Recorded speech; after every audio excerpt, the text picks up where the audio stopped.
पैसे का घमंड। जतिन की कार स्कूल के गेट के पास पहुंची। जतिन गाड़ी से उतरने से पहले अपना बैग और बोतल संभाल रहा था। तभी गाड़ी के बाहर एक भिखारिन गोद में बच्चा लिए आकर खड़ी हो गई और शीशे पर खटखट करने लगी। जतिन को बहुत गुस्सा आया। वह गाड़ी से उतरा और बोला, अरे गाड़ी रुकी नहीं कि तुम लोग मांगने आ जाते हो, शर्म नहीं आती? भिखारिन ने कहा, बेटा कल से कुछ नहीं खाया है, कुछ पैसे दे दो, बच्चा भी भूखा है। जतिन ने फटकारते हुए कहा, चल भाग यहाँ से, मुझे वैसे ही देर हो रही है। तभी पास में खड़ा उसका दोस्त रवि बोला, ये लो मेरा लंच, तुम खा लेना और ये पैसे भी रख लो, बच्चे के लिए दूध खरीद लेना। रवि को देखकर जतिन थोड़ा सा झेंप जाता है। वह भिखारिन खाना और पैसे लेकर दुआएं देकर चली गई। जतिन ने कहा, यार तू क्यों इन लोगों को सर पर चढ़ा लेता है? तुझे पता भी है कल से रोज तेरे पीछे पड़ जाएगी। वैसे अब तू खाएगा क्या खाना, और पैसे तो तूने उसे दे दिए। रवि बोला,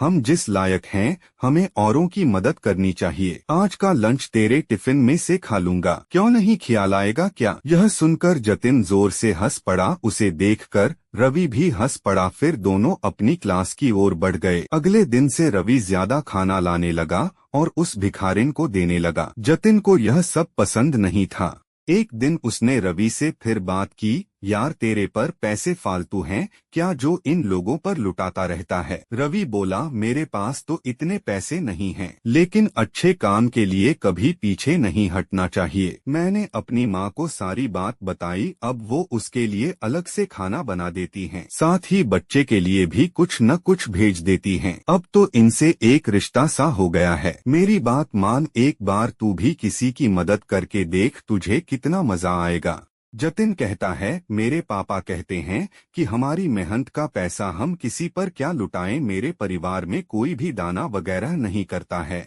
और अगर करता भी है तो टैक्स बचाने के लिए। रवि हंसकर जवाब देता है, ठीक है, अपनी अपनी सोच है, हम क्या कर सकते हैं। इस पर जतिन बोलता है, देख ये भिखारी ऐसे ही रहेंगे और तुझे भी लूट लूट कर भिखारी बना देंगे। मेरे पास तो पैसे की कभी कमी नहीं होगी, और अगर करता भी है तो टैक्स बचाने के लिए। रवि हंसकर जवाब देता है, ठीक है, अपनी अपनी सोच है, हम क्या कर सकते हैं।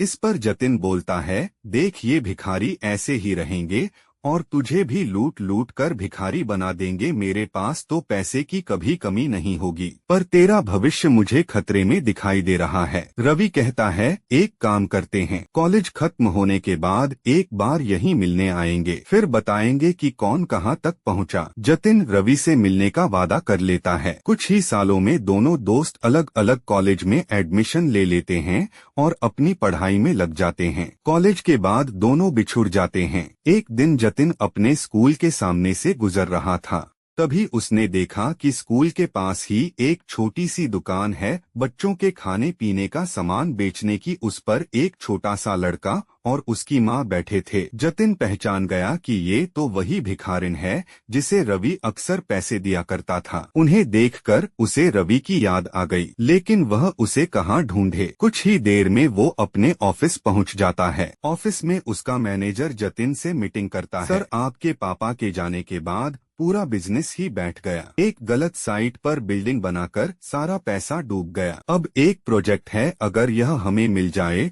तो काम बन सकता है, वरना 2 महीने में कंपनी और घर दोनों नीलाम हो जाएंगे। जतिन बोलता है, मैं जानता हूँ, पता नहीं किसकी नजर लग गई हमारे बिजनेस को। आप इस प्रोजेक्ट की डिटेल मुझे भेज दो, कल उस नए इंजीनियर से मैं खुद मिलकर उसे प्लान समझाता हूँ। हमें किसी भी कीमत पर ये प्रोजेक्ट लेना ही पड़ेगा। अगले दिन जतिन जल्दी से तैयार होकर प्रोजेक्ट की फाइल लेकर सरकारी दफ्तर में पहुंच जाता है। वहां वह इंतजार करने के बाद इंजीनियर के केबिन में पहुंचता है।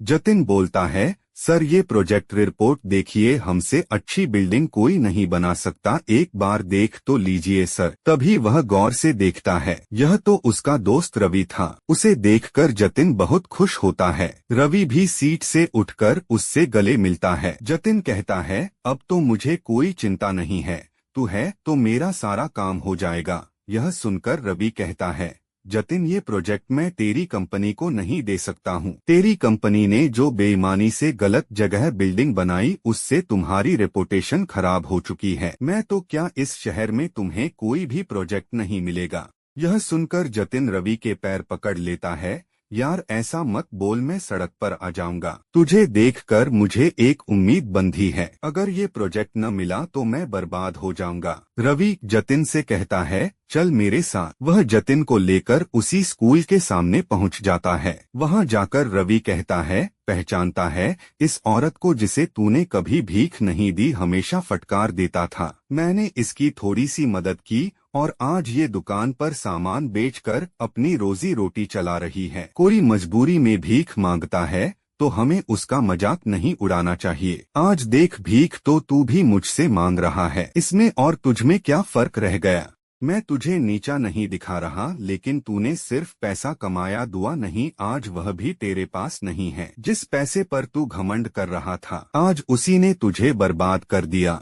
यह सुनकर जतिन की आंखों से आंसू बहने लगे। वह बोला हाँ तू ठीक कह रहा है, मेरे परिवार ने कभी किसी की मदद नहीं की, यही शिक्षा उन्होंने मुझे दी। रवि जतिन को लेकर उसी दुकान पर पहुंच जाता है। वह औरत उन्हें देखकर उनके पास आ जाती है। भैया आप आइए बैठिए, मैं अभी आपके लिए कुछ लाती हूँ। रवि बोला नहीं माँ जी, मैं तो बस आपसे मिलने आया था, कोई परेशानी तो नहीं है। वह औरत बोली भैया आपके कारण हम भिखारी की जिल्लत से बाहर निकल आए। मेरा बेटा अब स्कूल जाता है, यहीं पास ही में हमने एक कमरा किराए पर ले लिया है। मैं अपने बेटे को पढ़ाकर आपके जैसा अफसर बनाना चाहती हूँ। पूरी जिंदगी भी लगी रहूँ तो आपका एहसान नहीं चुका सकती। उनसे मिलकर जतिन को भी अच्छा लगा। वहाँ से कुछ दूर जाकर वह बोला रवि अब मैं किसी से भीख नहीं मांगूंगा, नए सिरे से शुरुआत करूंगा, ईमानदारी से, और अपनी कमाई का कुछ हिस्सा दान जरूर करूंगा। रवि बोला अगर तू सच्चाई और ईमानदारी से काम करे तो ये प्रोजेक्ट मैं तुझे दिलवा सकता हूँ। जतिन अपने दोस्त के गले लगकर रोने लगता है। इन आंसुओं में उसका घमंड भी बह गया था।